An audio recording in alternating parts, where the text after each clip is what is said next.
Hey, welcome to Tech Dive AV Club. We're in Vegas Image. We're going to talk about its different compositing modes.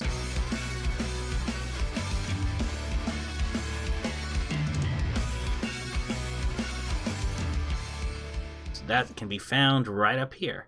And with these compositing modes, you have a lot of different options. We're going to go through and talk about what they do and how they work. So this is the image that we're going to be compositing in with these empty bars. So these are just standard bars. This is neutral gray. We got whites. We got a black gradients, which will probably be difficult to see.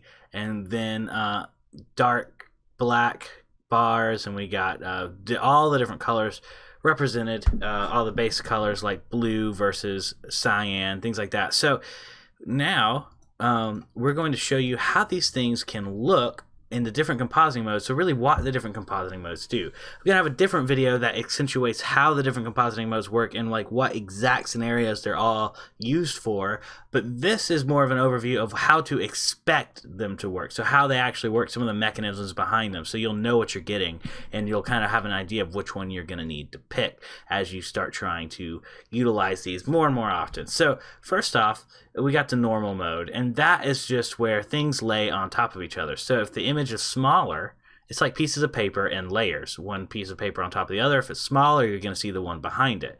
If they're the same size, then you're going to not see the one behind it. So this is with text and any kind of cutout or PNG with a missing background, anything like that. If it's on top of it, the layer, or if there's a mask that cuts the layer,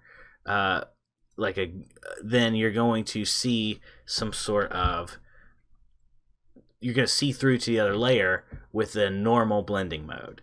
And with opacity, you can see how see-through the top layer is, and that just changes the translucentness of it, how see-through it is, and that is a normal blending.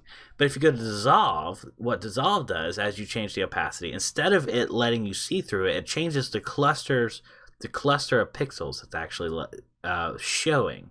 So it only changes the translucentness in clusters, giving you more of a dissolving effect, like it's being broken up by acid or something. Next, with knockout, it's really just a way to cut a shape out of something. So you can go knockout, and then boom, we cut out the shape of whatever that image was. So now with the two layers underneath it, you can see that knockout is actually cutting a hole through all the layers to the transparent background. But if we just go to clip, it'll cut around it just to the layer underneath it. It changes the opacity. But now we've taken, see, you can slide this around. This is now a mask and a hole for the layer underneath it. We remove that and see, now we can see text, but only the image behind it. So let's talk about color values real quick. White is 1 as a color value, and black is 0 as a color value. Well, these all have some sort of color value that has to do with its color space it's assigned. So if we add a solid layer and we pick the color here, you can see how there is an RGB value here. You can see that number changing, while if we go to white, 255, 255, 255, that is 1. If we go to black, 000, that is 0, right? So 255 meaning all the colors are represented, so it's just a 1. Well, this is some sort of fraction, something in between 0 and 1 that represents the exact color that we're choosing. So these are the kinds of numbers that it is using when it's making decisions. With Darken, it darkens the bottom image based off the number of the top image. So the black gets really, really dark, while the white and see how you can see, I can move this to the brighter images because it's already dark down there. The white, you can see through it, and the neutral gray doesn't change too much, but the white is just transparent, but the black is really dark, and so it's a way to darken all the images just based off the overlay. So every color and everything darkens it towards that color, but based off the overlay. So now if we go to multiply mask, it actually multiplies the color values together.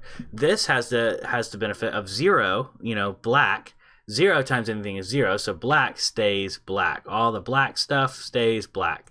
While white in 1 times itself doesn't change anything. So white doesn't change anything and black stays black, only the colors change. So it's a great way to keep outlines and things like that as you try to merge colors in pictures. And there's a lot of cool uses for multiply mask. This is a very commonly used one too. You can see there's not much of a change in the neutral gray, but there is a little bit of one. It does darken it. So the image itself darkens overall with a multiply mask, but you can see how it merges the color values as well. So then with a color burn, it divides the inverted top layer with the bottom layers. So first question is, what is an invert? So let's take a little divergent section here real quick. Let's go to solid color. You can see here with white, an invert color is the opposite color. So white, the opposite of that is black. So the inversion of white is black. Just like the inversion of greens would be blues if you look on a color wheel. So whatever the opposite color is, that is what the inversion is. That's why when you see a negative or an inverted image, like a negative from a film strip, it's all the opposite colors. The whites are black, the black are white. All of that changes based off the inversion. So what this does is it does some math in a different order through it. It makes it look like a pane of glass, really. So like stained glass, and that's a really cool effect from it. So first, it inverts the bottom layer by the top layer. So it makes an inversion based off the numbers. So don't worry too much about all the math, but essentially that's how it's informing it. Is it picks the numbers of this pixel right here, and then it makes an inversion similar to these pixels right here, and then after the inversion it inverts it back so the colors are more what you expect. So that's where you get this cool pane glass look. Lighten brightens all the colors based on the pixel value above it. So it merges all the colors and then makes them brighter, with white staying white, but black becomes completely transparent. So see how the black colors, you can see right through them, but the white completely stays white and everything else gets brighter because of it. So as it merges the pixel values, it makes everything brighter. So what screen is similar to multiply mask in a lot of ways, but what it does is it inverts the image, then does a multiply mask, then inverts it back. So with the inversion, instead of making it darker, since it inverts it, then inverts it back, all the colors are what you expect, but instead of making it darker like a multiply mask does, it actually makes it lighter. So the math behind this one doesn't make as much sense. The math behind this one isn't very intuitive, but when you dodge a layer or create a color dodge, what it does is it divides the bottom layer by the inverted top layer. So this bottom layer here, the color values are divided all individual, each pixel. This color value is divided by the inverted top layer. So whatever the opposite color of the top layer would be, that divides into the bottom image. So it gives you a very interesting, unique result. So it makes black see-through, but it makes white really extremely bright in things. And so that's the interesting takeaway from a color dodge, while all the other colors end up super brightened because of it as well. Add simply just adds the pixel values together. That means white stays white. Now this white apparently isn't as perfect of a white as it could be, because you can still see through it sometimes, but white stays white in general, and black becomes see-through. And so that's what's cool about adding, is because you're not gonna, the way it works, it doesn't just, it decides not to count any higher than 1. So 1 plus anything is just 1, because 1 is your max value, while black just takes on, you know, whatever is behind it, it just adds that to it. So now it's little see-through windows here. While the colors, on the other hand, that's why it changes all the colors underneath it. It's because it adds green, right? It just adds a green value to all the colors underneath it, which has a different effect depending on the base value, depending on the base color that it started from. Overlay mixes the mask from screen and multiply mask, where the brights get brighter and the darks get darker, and the mid-grays just stay the same. So now the one that is pretty see-through and normal is this mid-tone gray right here, while the white actually makes everything brighter. See, it brightens everything up. And the dark colors make everything darker, see? And the other colors also end up either becoming brighter or darker depending on where they fall on the right or left side of that. So the math behind soft light isn't that important because it's difficult to explain, but essentially here's the results: is white becomes brighter, and see, even the neutral white still brightens the image here. This is the original image, this is the one I'm moving around, and this is the white square. It makes everything brighter. While the dark squares, the black, actually darkens it just a little bit, just barely. So it creates a very interesting equation that actually gives a really nice effect where the colors are more gently applied to everything. So it's a much more gentle way, i.e. soft light, to be blending these modes, be blending the two images. Hard light is just like overlay but backwards. So as we talked about overlay, if we look at overlay here, this is what overlay does, but if you swap it, this is what overlay does. But if you go to normal here and then make this one overlay, then it looks just like hard light. So now let's go to hard light. So normal, put this one on the bottom, and go to hard light. See, they look the same because overlay and hard light are really just the opposite, because they pick overlay applies to the top layer while hard light applies to the bottom layer. So the hard light looks at the bottom layer to make these decisions. So difference is interesting because difference actually just takes for every pixel value, every color, and it just subtracts them from each other. With these values minus 0 is no change. While the white, however, is a complete negative of it. And so we talked about negatives, the opposite colors, right? So it just ends up being the negative. Now, a lot of times, a lot of different blend modes actually choose not to display a negative because you can't actually have a negative number. It has to display a positive of a different color. That's the opposite color there. But as it chooses to, instead, this one chooses to not just halt at the top or halt at the bottom as it subtracts. It actually inverts to negative. So that's what makes the difference with difference. So with subtract, it's the same as difference, except it does halt. It doesn't go all the way to a negative. So when you subtract 1, when you subtract white from anything, it becomes black because you can't get less, you can't get a negative. But black, however, becomes a nice perfect see-through pane because you're subtracting 0. So it's similar effects to the difference, except subtracting keeps it in whole numbers. It keeps it from displaying the negative or the opposite color. It just stops it at black. So with exclusion, this one's easier to just show you how it's used for. Exclusion is very similar to difference, except it just shows you the change between values. So we can actually do, if we duplicate a canvas, and then we make this one see-through so we can just see the two pictures right there. Then we go to exclusion.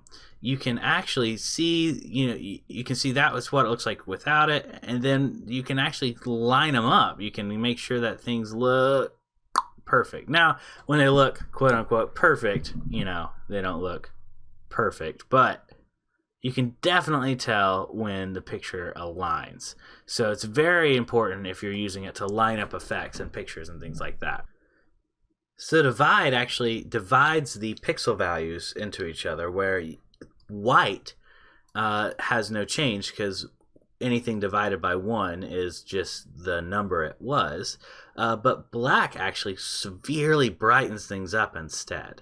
So that is the divide. A lot of people use this to remove a color cast because if you take that color and divide it into the other picture, it'll actually brighten it to white. So if one color is too low, it'll brighten everything up. It'll change the offset of that color. Averaging is very similar to dropping the opacity. When you average them, boom. So what the hue blend mode does is it actually keeps both the luminosity and the chrominance, which is these values that are how like shiny something is an easy way to say that. But then it decides to choose the hue from the top layer. So you get a very interesting hue change. It just hue shifts based off those values. So it actually kind of brings the blue to red. It kind of pulls an opposite out from the blacks and the whites too. So that's a white, and those are dark colors, and yet they both kind of pull an opposite value out. Meanwhile, the other colors tend to just apply their hue, their color on top of it's a hue shift on for every other standard colors. So with the saturation one, what you're actually doing is you're taking the saturation value of this this image has a much heavier saturation, taking the saturation value of the top image, and you're only taking that, and everything else you're taking all the other information from the bottom image, which means as I move this top image around, you'll be able to see. So white and black are really no colors, right? So they're both, now it creates a black and white image. But everything else is a very highly colored shininess. So it adopts the full color shininess of the colors that were there, but they're all the same color now, because it really just takes their saturation value and adds that to the image below it. It doesn't take it doesn't take anything else other than that, which is why you can see highly saturated colors where the colors were, but where there were white and black, it's now black and white. Now, if you want to preserve the luminosity of the bottom layer while taking the color and the saturation from the top layer, the chrominance, then you're gonna want to use the color blend mode, and that actually is, so it blends the color, but again, you now have like this new shininess and everything appear. You can actually see the different colors in this mode, but the white and black is still just creating a black and white image, because you're still using the chrominance layer from the top layer too. So you're just adding more information to what you're pulling from the top layer. So you're not just pulling the chrominance, but you're adding the chrominance and the hue. With the luminosity mode, you can preserve. With the luminosity mode, you keep the hue, the color. You keep the color and the saturation from the bottom layer while adopting the luminance of the top layer. So how shiny, how bright the top layer is all that matters. So it applies that brightness of the top layer to the bottom layer. So white pretty much stays white. If this was a more true white, it would just be white. While black, stays black. This little black bar right here, completely black, it stays black. Brighten everything up based off the color values, the brightness values above it, which is why you can't see any colors now. And all these panels, you can still see some of the panel lines, but all these panels actually look the same. Now with the blend if mode, this is really cool, because you can actually change what values from, you see the histogram here, whether the darks are allowed to come in from the bottom image, or the darks are allowed to come in from the top image. So we should be able to see when we pull out the white,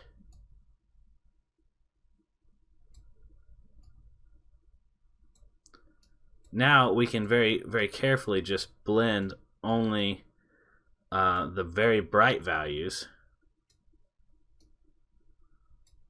So see, now white is the only thing that shows through, while everything else is there. Or you can decide we're only going to pull out the dark values from the top. So if you can very gently kind of grab these dark color curves. See, now that little true black is now missing. Now that's a pain. So I was able to pull all the black out without pulling any of the other colors out. And you can do this with the bottom layer too. So you can say only blend the bottom layer if it's really dark, right? So that's a good way to bring all the shadow and silhouettes into an image, the image above it. Or you can pull the sky. Let's swap these.